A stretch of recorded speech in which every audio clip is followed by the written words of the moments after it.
Greetings, gentle listeners. If you enjoy this podcast, you may also like Brose, a mirthy talk show starring four bros who sip wine and consider questions submitted by you, the audience, about current events, pop culture, and which Muppet you should get tattooed on your back. Subscribe to Brose wherever you get your podcasts. That's Brose. Brose, the podcast for those who drink rosé. Person in Person is brought to you by the Perineum Group, the only truly centrist news organization. That's right, Greg. We're in the sweet spot between partisan extremes. When tain't the left and tain't the right. It's Perineum.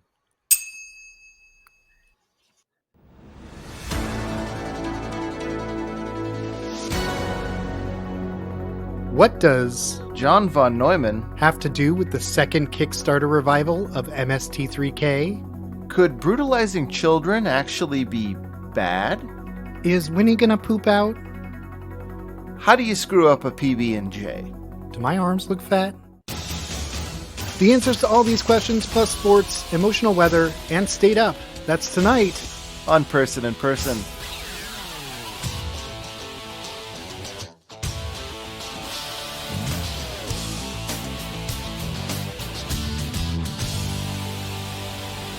Good evening, wherever you are, whoever you are, and welcome to Person in Person. I'm Gene Person. And I'm Greg Person.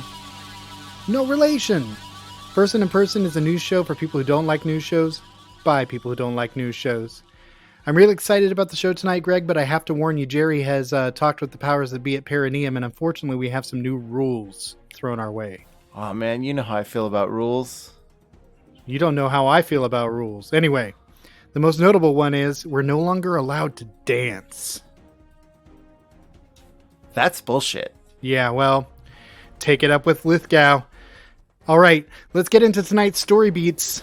Well, first, a 69-year-old monk in Thailand cut his own head off with a guillotine in order to earn spiritual merit and a higher rebirth. The Thai National Office of Buddhism explained that this is not a thing, but I think that's just typical big government trying to hold back disruptors. This guy has found a way to, cut ahead in line for enlightenment by chopping off his own head, and he went for it. Well, you know what they say, Greg. One night in Bangkok makes a headless protest. I need to stop bringing Thai stories on the show, because every time it happens, and somehow I never expect it. Yeah, I didn't even realize looking over your show notes that it was a Thai story, and that was kind of off the cuff. Well, I've only been studying Buddhism for 13 years, so maybe I just haven't got to the head chopping part yet. But I sincerely never heard of that before I started learning about this story. But apparently it's based on a sort of a folktale, I guess you could call it, that this guy decided he would emulate. Mm-hmm. And man, that's actually kind of a theme in my stories tonight is, people essentially committing suicide by having faith in the wrong things, which is specific, but we'll get into that more later. It's not the happiest through line, but at least there's a theme. I don't know that there is to mine. In the wake of the Suez Canal blockage, which sounds like a rectal condition, British garden stores are reporting an alarming shortage of garden gnomes for the coming season. It's a complicated matter. The garden gnome industry was already suffering after Brexit and the pandemic, and now this. And the kicker is, it's not going to hurt mega retailers in Britain, folks. It's going to hurt the little guys. The little guys. That's good. I like that. I'm happy about that one. Continuing with my theme, these two geniuses from Spring, Texas, aged 59 and 69, nice, died in a fiery crash because neither one was sitting in the driver's seat of their Tesla. You've probably read about these guys. Yeah, the autopilot couple, yeah. Yeah, they decided that the totally aptly named autopilot function in their Tesla would do the driving for them. You had one in the passenger seat, one in the back seat, and unfortunately, as old as they were, they're already out of contention for the Darwin Awards, technically. What's I also thought was interesting about this was 2 points about Tesla. One is that when the car hit the tree and exploded, because it's a Tesla and they always explode for no reason, the fire was so intense, the fire department poured over 3,000 gallons of water on it and couldn't put it out. They had to call Tesla tech support to find out how to put out a flaming Tesla, which, because it's Tesla tech support, they did know the answer to that and were able to help them. So that, I thought that's, There's a fire, for God's sake. Well, have you tried turning it off and on again? Well, if you've turned it off, don't turn it back on again. That seems right. But the other thing I thought was interesting about this was Tesla's press release, which essentially said, listen, you shouldn't drive with just the autopilot function. It's not for that. But also, it's totally safe. It's even safer than driving yourself, and it's totally okay if you do it. That sounds like a typical kind of corporate answer, Yeah. Well, and it was so funny to me because they're like, well, obviously this crash happened because you're not even supposed to use it like that. But also, if you do, it's twice as safe as regular driving. Yeah, blame the victim, but our product is great. A Canadian singer just broke the world record for hitting the lowest note ever recorded by a woman. So everyone, give it up for Dr. Mrs. the Canadian singer. That is an obscure joke, but the few who get it will appreciate it. And for my last story, this guy almost Darwined himself. He shot himself through the legs while trying on pants at Walmart. This was in McMinnville, Tennessee. But the gun was in his pocket, and he managed to shoot himself through the leg rather than the junk, so it's not a true Darwin. And although he was severely injured, the good news is his Second Amendment rights remained intact. An overturned semi-truck in Pennsylvania spilled its contents onto the freeway. The lost payload? Maple syrup. Folks, we just added reckless endangerment to the list of syrup crimes. In the breakfast justice system, syrup-based offenses are considered especially heinous. On Person in Person, the dedicated detectives who investigate these vicious felonies are members of an elite squad known as the Syrup Victims Unit. These are their stories. Dun dun! I tell you though, I have a theory about this. I think that syrup on the road might actually make it safer. You'd have more traction because the road would be stickier. Yeah, it'd be covered in ants too.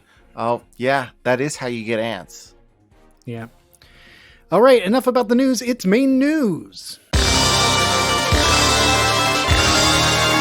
Our top story tonight, the Mystery Science Theater 3000 Revival 2.0. In the not-too-distant future, we may have more Mystery Science Theater 3000 on our hands. In fact, it's a guarantee at this point that we'll have at least some. I participated in the Kickstarter to relaunch the classic show a few years ago, which I credit with helping form my affection for pop references and at least some percentage of what little sense of humor I have. Of course, the revival was picked up by cancel-happy Netflix, and they did what Netflix sometimes do. They canceled.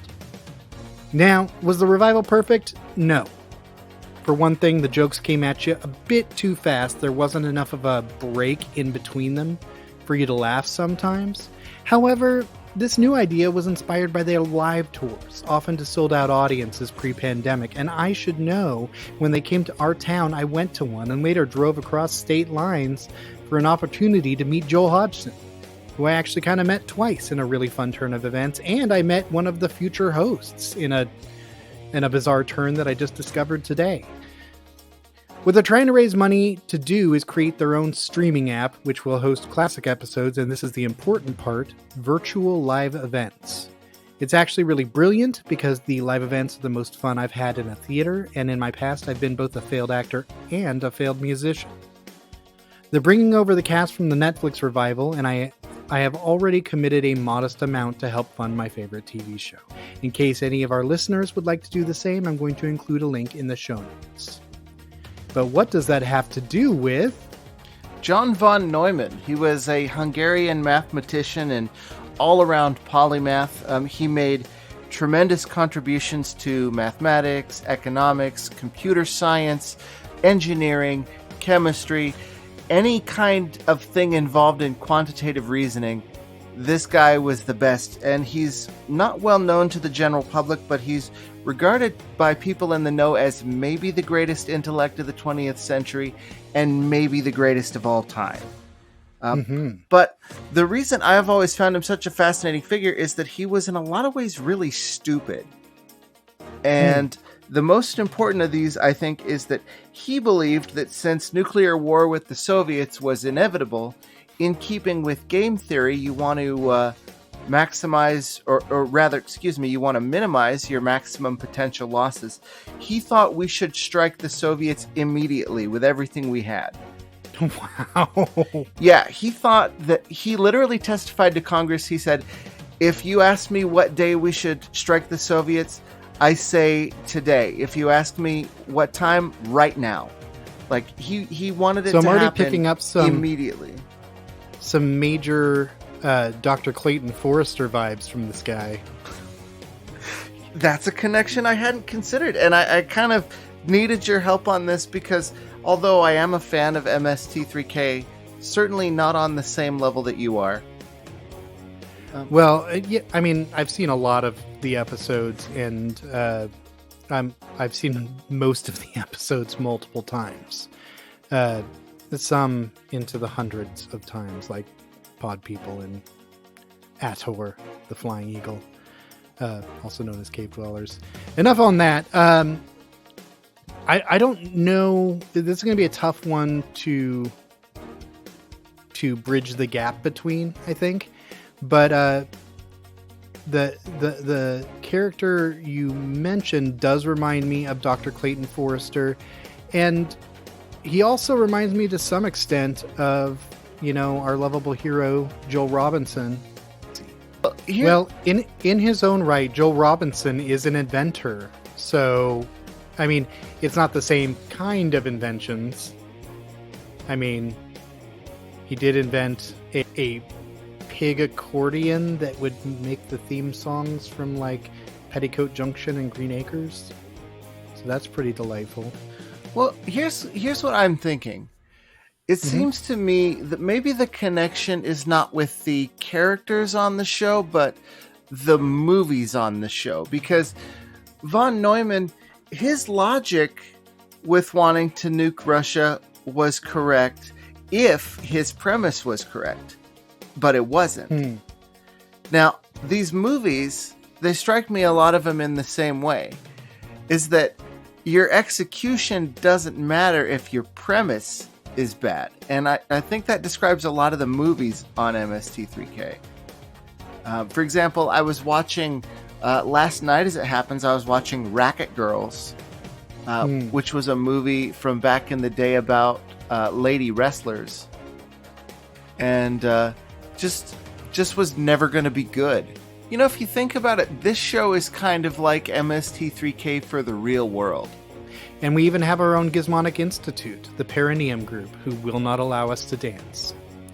What if we applied some of this game theory, or some of his economical theory, which I gather he did some economics-based stuff too, to the Kickstarter? Well, he would say, in keeping with game theory, that Kickstarter is a zero-sum game. Every dollar that you give to a Kickstarter is a dollar that some other Kickstarter's not getting. So, it seems to me that you look for the bad Kickstarters, of which there are many, and you say, I'm making a conscious choice to deny this awful project money, and that's why you give to MST3K. Not out of love of the show necessarily, but out of spite for worse ideas.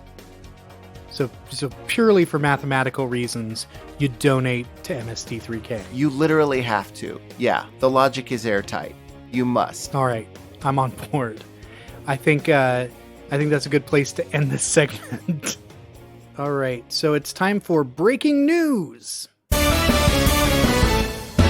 Jesse Lasios, a 33-year-old California man, is walking in a bear costume under the name Bearson on a journey of over 400 miles from Los Angeles to San Francisco. Why is he taking this on? For charity? To raise awareness of wildfires or homelessness? To help students get into STEM subjects? Nope. He's doing it because it sounded like a fun adventure and to spread joy. He's faced some unexpected delays due to road closures in California. He's probably completed the walk as of this upload, and he's asking for GoFundMe donations to help him with food and other costs, as well as to fund an improved Bearson costume.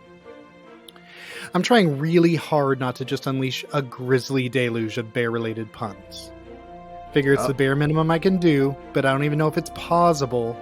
And at best, the puns have a polarizing brand of humor that people just don't appreciate. I can't stop. It's pandemonium. I'm not qualified to be a podcast host. All right, I think I'm done now. That was one of the worst runs you've ever went on. I am calling the pun jail right now, and I'm telling them that they need to break out the Hannibal Lecter. Hannibal Lecter. That's funny. That's delicious. Legend has it, if you walk from Los Angeles to San Francisco in a bear costume, you get to meet the ghost of famed California Governor Raffles McGillicuddy. You know, I'm actually, since you started telling us about Bearson, I looked up Bearson pictures of him. Want to make clear to the audience, this is a teddy bear costume. It is absolutely adorable, and he has succeeded in spreading joy, because I'm feeling joy right now looking at him. Yeah, it's a cute costume. It's sort of patterned. It's got a little bit of a, Japanese anime kind of look to it. Not even anime, like kawaii. It is kawaii, as our friends across the ocean would say. Anyway, it felt like it was time for a little good news bears. So there you go. Well, that rules. I'm going to bring down the whole party now, and I apologize. Okay. Because I wanted to talk about a new study in the Canadian Journal of Psychiatry that reports, surprise of surprises, kids who were spanked or slapped turn into teenagers who exhibit mental and physical problems, as well as belligerent and maladaptive behaviors like bullying and stealing, which, yeah, no shit. Yeah, the hell you say. Even in this case, because with a lot of these studies, the problem is that kids who are spanked are also more likely to be abused in other ways. So they made a real strong effort to control for that factor in this study, and it's still true. Even for kids who were only spanked like 3 times in their entire life, you still see this pattern. And I feel like everybody knows this by now, that you fuck up your kids if you hit them. And the only people who are still defending it are, in the best case, just regular assholes. And in the worst case, absolute maniacs. I mean, the craziness of people who have told me that they were hit when they were kids and it didn't do them any harm. Like, yes, it did. For sure. Yeah. You're the only one who doesn't see it, because... to be fair, in the Bible, it does say, spare the rod, raise a pretty well-adjusted citizen. Yeah, do not get me started on stuff in the Bible that we should probably revisit as a society. But, the only real defense of hitting your kids that I can think of that even halfway has some purchase with me is that if childhood is about training kids to be adults, training them to live in constant fear of violence is maybe worth doing, but at the same time, it seems to me like we should maybe try to train children to create a less violent world than the one that they're thrown into. And if we wanted to do that, we could teach them that they deserve to be safe and healthy and happy. Yeah, there are ways to protect children from violence beyond hitting them, too. I mean, raising them in fear of being hit is kind of a backwards way to do it, when a few karate classes and teaching them some discipline along with some self-defense abilities can do that same trick. Well, but what are you going to do when the kids from the rival dojo come to your house party and just start trashing the place? You know what? I'm gonna call the showrunners and ask for a job. That's what I'm gonna do. Well, but then even yet a third dojo is even worse, and so then you and the other guys from the second dojo, you have to team up. Yeah. It's like, I call it Eagle Fang parenting. Look for my new book this fall. All right, it's time for sports. So our sport this week is the World Sauna Championships. The World Championships of Sauna were held annually in Finland from 1999 to 2010. At their peak, they featured contestants from 20 different countries. I'm going to dive right into the rules. The starting temperature is 110 degrees Celsius. Half a liter of water will be poured on the stove every 30 seconds. Use of alcohol is prohibited prior to and during the competition. Competitors must wash themselves beforehand and remove any creams and lotions. The competitor must sit erect, their buttocks and thighs on the bench. Ordinary swimsuits must be used. Pant legs and men's swimsuits, it goes into some specifics about the swimsuits. I'm not going to go into all that. Hair that reaches the shoulders must be tied into a ponytail. Touching the skin and brushing is prohibited. Competitors must not disturb each other. At the request of the judges, competitors must show that they are in their senses with a thumbs up. Competitors must be able to leave the sauna unaided to qualify. A breach of the rules results in a warning, another results in disqualification. The last person leaving the sauna unaided is the winner. Needless to say, this is really fucking dangerous. And in 2010, a finalist died and another nearly died, and the sport was no longer held. In the short run the sport had, there were numerous championships in both the men's and women's competitions, and I'm pretty sure if you concentrate and inhale deeply, you can still smell the victors. Now, I actually know a little bit about competitive sauna because I got interested in one of the great sauna champions, Teemo Kakonen of Finland. One of the reasons he was so successful at the sport is that he was basically a mutant. His body began to flush and bring blood to the surface of his skin much faster than his fellow competitors. So his core body temperature stayed cooler for longer. You know who'd be terrible at this sport? Prince Andrew, because he doesn't sweat. Oh, is he the one? Yeah, gross. Yeah. God, all those people are so gross, man. Yeah. Like, there's not a lot that can make me proud to be an American, but when I think about the royal family... No word yet on whether there will be a World Championships of Sauna Pants. Oh, God. Ugh, imagine. You know, I did a sauna once for like 5 minutes, and I was like, this sucks. This is what you do to relax? I'm out. It's super uncomfortable. All right, awful. On to the emotional weather. This week we've got a special theme running through the emotional weather. Let's see if you can pick it out. Playing with the Boys, Footloose, and Danger Zone. My Playing with the Boys story. According to a recent study, billions of male insects are getting down with other male insects because of the way insects and spiders mate, which one scientist described as quick and dirty. There isn't always time to verify gender, so they just dive right in. As a result, their homosexual encounters are accidental.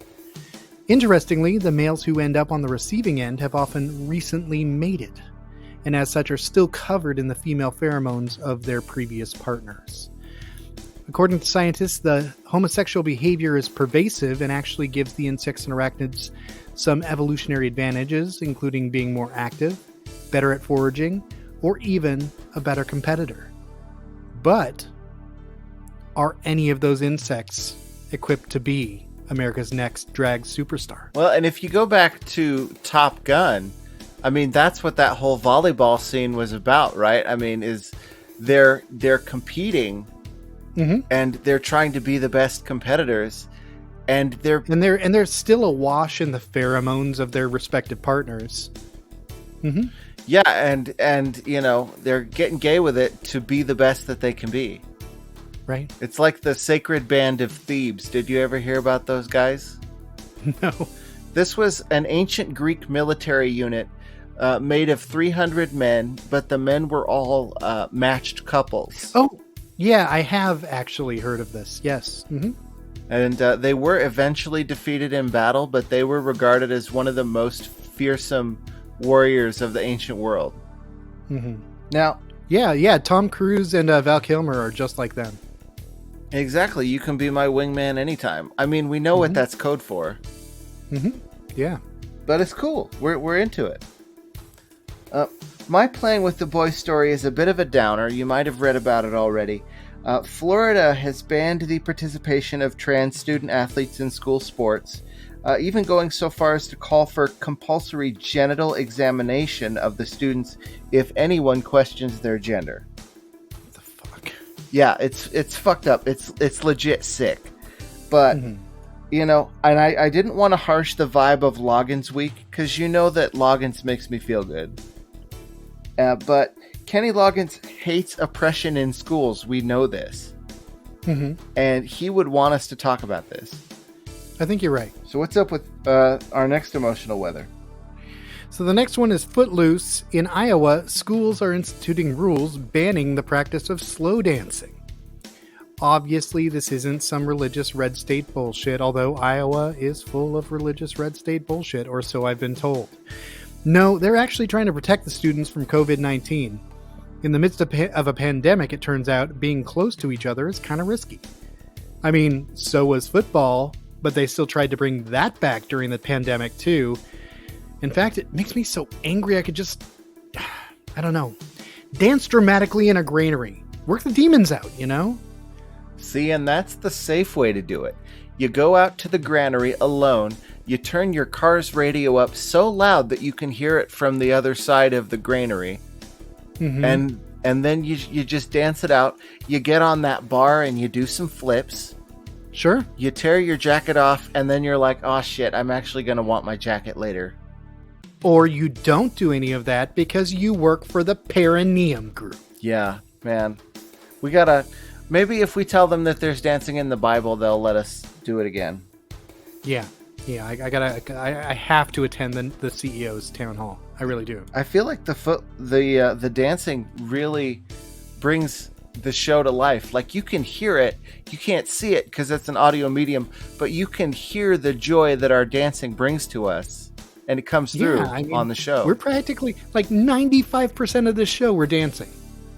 And like right now, I'm just not feeling it because I'm not dancing. Like, if I so much as tap my toe, that's my ass, and I need this job. Right. It's just not fair. Well, on a lighter note, in my Footloose story, a couple in West Baltimore was dumpster diving and discovered a bag with a severed human foot in it.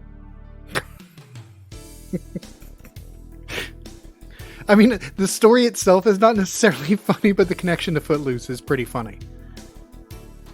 Well, you know what else is, let's say, not funny haha, maybe, but this is the third documented case of dismemberment in Baltimore since November. Wow. So was the foot inside a Sunday shoe? Well, you know, the chief of police he actually held a press conference in which he said, everybody cut somebody's foot off. Right. My final emotional weather story for Danger Zone. Florida just passed a law basically making it illegal to protest by loosely defining what a riot is, to include any kind of intimidation and for attacks on monuments. Oh, and making it perfectly legal for drivers to kill protesters with their vehicles. It also makes it a felony to block a roadway. But here's the thing. Ron DeSantis doesn't realize that he may have just lit a fuse in that state, because this kind of thing cuts both ways. And in the long term, the GOP in Florida is going to regret passing this bill. That's not a threat. It's just fucking obviously going to happen. I mean, I'm not a political philosopher per se, but I think we all know the old axiom, if you legalize murder, you're going to regret it. Right. Right. Well, for my Danger Zone story, you cannot take a highway to this danger zone. You would need to take a boat or a plane because it's on an island. Specifically, the island chain of St. Vincent. The volcano La Soufriere, you've probably heard about that, has blown its top, and it's not done yet. They're actually expecting more eruptions to come. 20,000 people are going to be displaced. In the midst of COVID, They're also having a major dengue fever outbreak, and it's hurricane season coming up. So, oh, God, that's awful. yeah, not just St. Vincent, but a whole lot of other islands in the area are going to be adversely affected by it. Of course, a lot of groups are trying to raise money to help, including UNICEF. If you guys would like to help out, you can just go to the UNICEF website, and they've got some information there in their Caribbean and Latin America section. Yeah, we'll be sure to include some links in our show notes too for donating to the relief effort. Yeah, so you can either, give to the relief effort for homeless islanders or for the TV show you like. Either one is fine. Yeah. I mean, really, it's the same thing. Or donate to both. You could do both. ¿Por qué no los dos? All right. As you know, every week our investigative team uncovers a detailed and harrowing story on food crime. This week, Greg Person has the story. Is there anything in the world simpler than a peanut butter and jelly sandwich? You can make it in 30 seconds if necessary. It's basically free, and you can make sure to get it just right with the perfect ratio of fillings. Now, none of these qualities, instant, cheap, and properly constructed, describes the Uncrustables, a food item so stupid it should be on the podcast shopping network, but is inexplicably actually sold in stores and bought by parents who don't love their kids enough to dirty a butter knife. Yeah, I've had these, and they are terrible. Really bad. The bread is bad. The ratio of peanut butter and jelly is all fucked up. They call it Uncrustables, but it has this like crimped, really it's got hard that crust weird around the outside of it. It's terrible. It's bad mouth feel. Just big globs of gunk in your mouth when you eat it. Disgusting. But I do want to point out that the first line you spoke there was, is there anything in the world simpler than a peanut butter and jelly sandwich? And immediately the thought that popped into my head was, well, just a peanut butter sandwich. Yeah, but the thing is I really do feel, because I'll eat a peanut butter sandwich. I'm not proud. But same. You want a good sharp jelly. Like, you don't want a super sweet, like Welch's grape jelly. I don't care for that. No, I like something a little tart or a little sharp. Yeah, like a strawberry jelly, or even I had one with an apple butter that was really, really delicious. I love peanut butter and apple butter. One thing that I really like is I like a good marmalade in a PB&J. Specifically, there's a key lime marmalade that I like. That's actually from England. Hard to find over here. But when I do find a jar, I'm very happy because it does have that tremendous citrus tartness that really brings the whole thing together. But no, don't eat an Uncrustable. I mean, you would never buy an Uncrustable for little Jean, would you? Oh, never. Good. No. Continue to love your kid. Continue to just make him a peanut butter and jelly sandwich. It's the easiest thing in the world. Yeah, that's what I'll do. Although probably mostly peanut butter sandwiches, because little Jean is not so fond of jelly. Well, maybe he's just not ready for this jelly. Yeah, maybe that's it. Maybe we got a little Beyonce on our hands. All right, it's time for the Podcast Shopping Network. This week, Skinnies arm lifts. So chances are you have arms. But do you know if you have arm fat? Any flab at all? If so, there may be a great solution from the folks at Skinnies. Skinnies arm lifts secure the flab and make your arms look tight and firm, or sleek and dainty if that's what you're after. Using the Skinnies arm lift system, what you do is you basically, you tape your flab back on the other side of your arm. And I ask you, who needs exercise when everyone you meet greets you from exactly the same angle? All indications are that the adhesive is strong, which makes Skinnies arm lifts super fun to remove as well. Reports are they're difficult to put on too. The hits just keep coming. Oh, and they're wasteful. This product should never exist. I guess Skinnies never got the memo, but in America, we have the right to bear arms. Yeah, this is the part where I normally add the retail price, but I'm not doing anything to make this sound like a good product. It's insulting. It perpetuates the constant beauty standard we impose on women, and fuck this company. So it's just tape. It's just extra sticky tape that you tape up your bingo wings with. Yeah, that's all it is. You could at least make like an arm girdle or something. Put in a little effort. Yeah.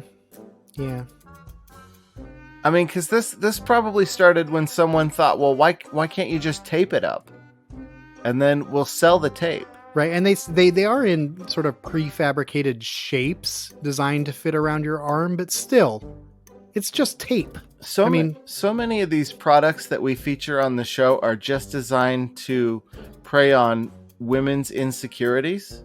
Oh yeah, and that's absolutely what this is. I mean, I've said this many, many times. I think this might be the dumbest one. Well, it's pretty dumb. I don't know that it's dumber than Potty Putter or the Perfect I was Polly. gonna say they're all pretty damn dumb. Yeah. There is an endless supply of these. Just wait till next week. You think this one's dumb? Wait till next week. You've got one on deck already? Yep. Oh my god, I can't wait. It's gonna be great. We might actually have to talk about this after the show, because... Okay. All right. It is time for State Up, our weekly review of the states of the Union. This week, the state we're covering is Florida. Did you know, Gene, that the state flower of Florida is bath salts?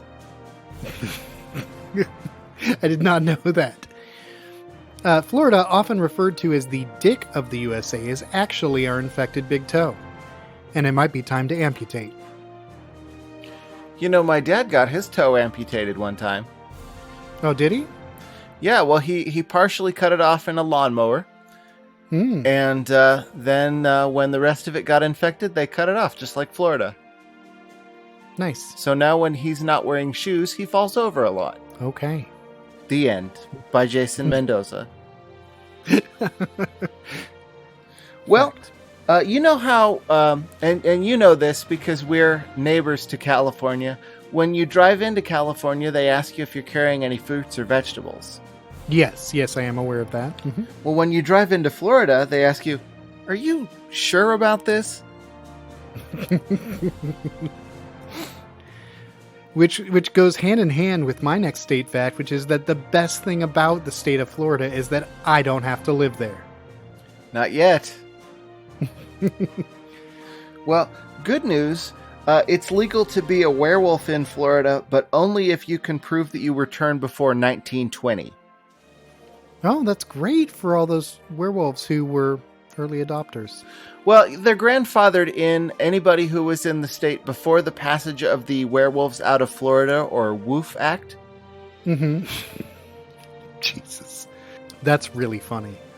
A lot of people think that Florida's state animal is the panther, but it's actually the disenfranchised voter. Oh, sad but true. Mm-hmm. Our final segment tonight, as every week, is Person to Person and Person, where we share your valuable feedback with our audience. We did get a new comment on our site from Tim Hildegard Callister, who writes, "Do you need clients? We compiled some of the world's top databases for you at ridiculous low prices. $49 for any of our databases, or $99 for all 16 databases. Regards, Hildegard." 16 databases for just $99? I know, it's incredible. That's like $5 a database. We gotta do it, dude. So the vibe I'm getting from all of you is that you're uncomfortable leaving us a voicemail, so we're going to drop that suggestion. I'm going to keep the voicemail active in case any of you want to make me really, really happy. But do you have any topics you'd like us to cover in main news? Send them our way. We'll write in a haiku about the subject, and we'll feature it prominently in our main segment as we further degrade into media whores. Folks, that's all the show we have for you tonight. We love your feedback, and there are so many ways to give it to us. Send us an email, personinpersonshow@gmail.com. Drop us a voicemail, 541-249-5933. Find us on Twitter at AnchorPersons and check out our website, personpersonshow.com. Until next time, this is Gene Person saying you should always end a comedy set with a callback. And this is Greg Person saying, dance it out. Good night.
I wasn't here 3 years ago when tragedy struck this podcast.